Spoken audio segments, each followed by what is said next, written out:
ہائے کاش تم وہ جگہ دیکھو، وہ دیکھو تمہیں پتا چلے کہ اللہ کتنا بے نیاز ہے اور تمہارے نبی پر کیا کیا دکھ ستم آئے ہیں اور کن کن خامیوں سے میرا نبی گزر کر تمہارے لیے راحت اور رحمت کا سبب بنا ہے۔ ماں نے اپنی طاقت کو جمع کیا اور ایک جملہ بولا، کل حی میت وکل جدید بال وقد ولدت زہرا۔ لگتا ہے میرے بیٹے میرا بچہ ہے 25 سال کی عمر ہے، 25 سال کی عمر میں تو شادیاں ہو رہی ہوتی ہیں یا 25 سال کی عمر میں کہانی گھوم رہی ہے میرے بچے جوانی نے ڈھلنا ہے اور زندگی نے ختم ہونا ہے، لگتا ہے میرا وقت آ چکا ہے، پر ایک دن آئے گا تیرے ذریعے سے عالم پاک ہوگا، عالم روشن ہوگا اور میرے نبی کی ماں پر ہے اور میرا نبی سینے پہ سر رکھ کے جن ہچکیوں سے رویا ہے وہ ہچکیاں میں وہاں کھڑا سن رہا ہے۔ میری زندگی کا سب سے یادگار سفر ہے وہ۔ کچھ لوگ آئے پتہ نہیں کہاں سے آئے، یا ابوا جا کر کسی کو احمد نے بلایا تو تدفین ہوئی، وہیں اوپر پہاڑ پر ہی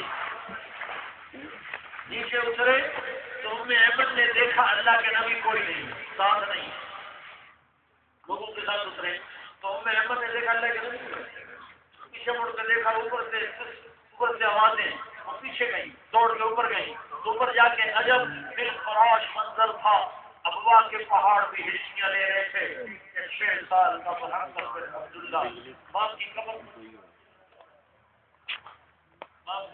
قبر میں لپٹا ہوا اور اوپر پڑا ہوا۔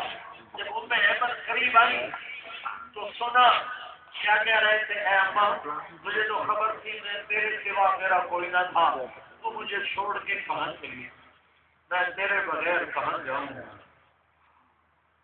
تو احمد نے پکڑا کر بیٹا محمد اٹھو، کہ نہیں میں نہیں جاؤں گا، مجھے میری ماں کے پاس چھوڑ دو۔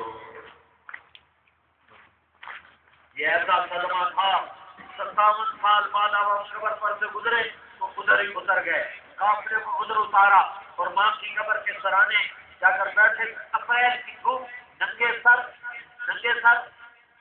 احرام ہے، 2 چادریں، گھٹنے اٹھائے اور ان پر ایسے اپنے ہاتھوں کو رکھا اور سر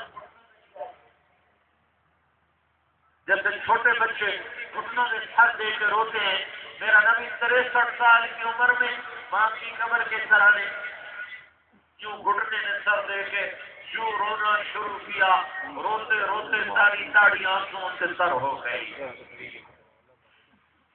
ہے رشتوں کی قدر سمجھائی،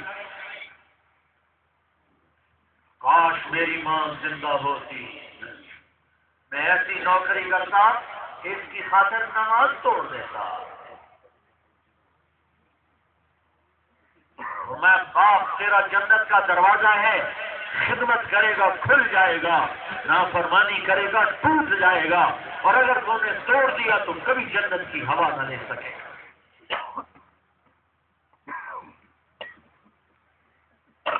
یہ اخلاق سکھائے۔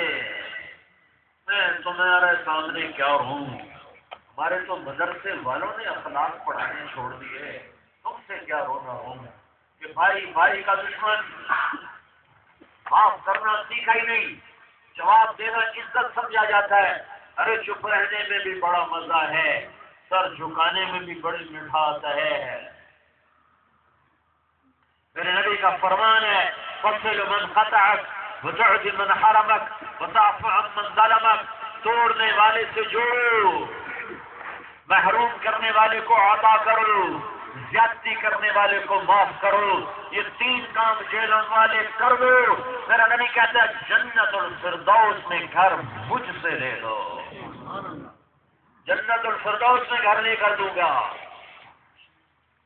گھر کی زندگی میں اخلاق بتائے کہ بہترین مسلمان وہ ہے جو بیوی سے اچھا سلوک کرتا ہو، جو بیوی کی سختی کو برداشت کرتا ہو، وہ بہترین مسلمان ہے، بہترین صدقہ ہے بیوی بچوں پہ خرچ کرنا، بہترین مسلمان ہے بیوی کے ساتھ حسن سلوک کرنے والا۔ فرمایا میں سب سے اچھا سلوک کرتا ہوں اپنی بیویوں کے ساتھ۔ میرے نبی نے گھر کی معاشرت کی اہمیت کو سمجھانے کے لیے ارشاد فرمایا، شیطان روزانہ کچہری لگاتا ہے اور اس میں اپنے شیطانوں سے سوال کرتا ہے، کیا کر کے آئے ہو جیلم میں؟ ایک کہتا چوری کروائی، شیطان کہتا یہ تو کوئی بڑا کام نہیں۔ ایک کہتا نماز نہیں پڑھنے دی، شیطان کہتا یہ تو کوئی بڑا کام نہیں۔ ایک کہتا شراب پلائی، شیطان کہتا یہ تو کوئی بڑا کام نہیں۔ ایک کہتا سود کھلایا، کہ یہ تو کوئی بڑا کام نہیں۔ ہر بڑے گناہ پر کہتا ہے یہ تو کوئی بڑا کام نہیں۔ ایک شیطان کھڑے ہو کر کہتا ہے، جی میں نے جیلم میں، یہ جیلم تو اپنی طرف سے کہہ رہا ہوں، جی میں نے جیلم میں میاں بیوی کو لڑایا، میں نے میاں بیوی کو لڑایا۔ تو شیطان کہتا ہے شاباش شاباش، اصل کام تو کر کے آیا ہے۔ اور اپنے شتونوں سے کہتا ہے، ارے کم بخت، یہ ہے کرنے کا کام جو یہ کر کے ہے۔ پھر اسے بلاتا ہے، پھر اسے گلے لگاتا ہے، پھر اپنے پاس بٹھاتا ہے، کہتا ہے یہ کرنے کا کام ہے کہ اس سے نسلیں برباد ہو جاتی ہیں۔ غریبوں سے حسن سلوک رکھو، اپنے ماتحتوں کو، اپنے ملازموں کو مارو نہیں، ماں بہن کی گالی نہ دو۔ تمہارا کام ٹھیک نہیں کرتا تو میرے نبی نے کہا اپنے ملازم کی پٹائی نہ کر، تیرا کام ٹھیک نہیں کرتا چھٹی کرا دے۔ اس کی بیٹی کی، اس کی بہن کی، اس کی ماں کی، اس کی بیوی کی عزت کو نہ اچھال، غریب کی عزت کو نہ اچھال، غریب کی عزت کو نہ اچھال، کہ غریبوں کے دلوں میں اللہ بستا ہے۔ آپ نے فرمایا عائشہ اگر تو اللہ کا قرب چاہتی ہے تو غریبوں کو اپنے پاس بٹھانا، اللہ تجھے اپنا قرب نصیب فرمائے گا۔ تو اپنے کیا بخیل لوگ ہیں، ایک دن کام کرنے نہیں آیا، سیل مین ایک دن کام کرنے نہیں آیا، ایک دن کی تنخواہ کاٹ لے۔ کیسے ظالم لوگ، جن کو سبق سکھانا ہے، ایک دن کی تنخواہ کاٹ کے تیرے تو پیسے میں تو خاص اضافہ نہیں ہوگا،